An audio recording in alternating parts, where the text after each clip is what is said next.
I'm going to be working on adding some distractions while my dog is on her bed or mat. I'm going to cue her to go to bed, and then while she's there, I'm going to introduce some distractions. Go to bed.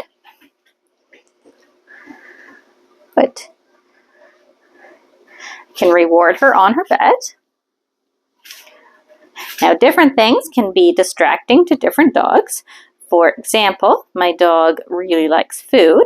I'm going to maybe distract her by counting out the cookies in my hand, breaking them up, playing with the food here a little bit, and she's just noticing the food and staying on her bed, and then I'm going to reward her.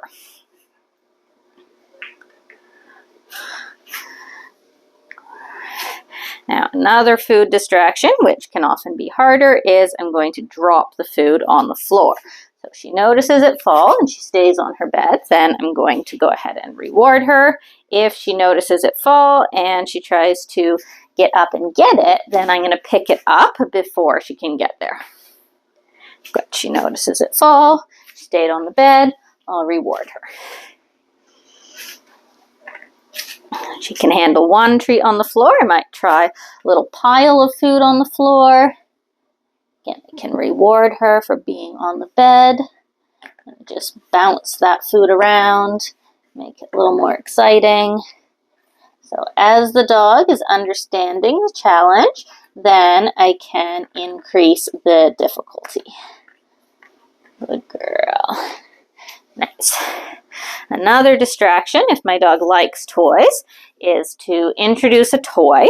So depending on how much my dog likes this toy, I might need to introduce it holding the toy. I'm going to hold out the toy, and she can see the toy and stay on her bed. Break! In this case, I'm going to release her to play with the toy. So if she wants the toy, she made a good choice staying on her bed, I can release her to play with the toy. Good girl. Go to bed. Good. Now, I can see if I can drop my toy on the floor. She's holding position on her bed. Good girl. Get it. Release her to take the toy. Good girl. Good girl. Go to bed.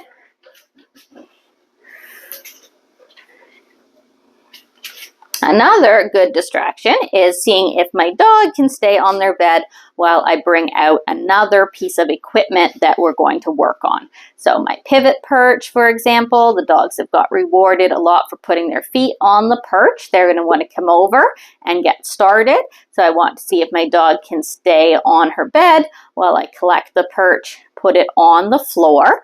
So if I pick up the perch, she sees it, she's still on her bed. Go ahead and reward her for that. And then I'm going to start to put it down. Can reward her for that. And I'll put it on the floor. She's still on her bed. I'll reward her for that. If my dog tried to get up and I hadn't released her, then I can pick up my perch again, direct her back to her bed. And if she's getting the idea of staying on the bed while I bring out the equipment, I won't always have to reward her with each step along the way. I'll be able to pick it up, put it straight on the floor, and then break, release my dog to work on the equipment when I'm ready. Pause up. Good girl. Nice job. And this can be really helpful if I want to work on a couple of different exercises. So for example, I worked on my perch, go to bed, and send my dog back to her bed, put my perch away, and then maybe I want to bring out my pylon or other object for wrapping around. So again, I put it on the floor, my dog's waiting on her bed. Sometimes I might reward her, and when I'm ready, break. We'll release her off the bed. She can come to me, wrap, and we can go ahead with our next exercise. Go to bed. Good girl. Nice job.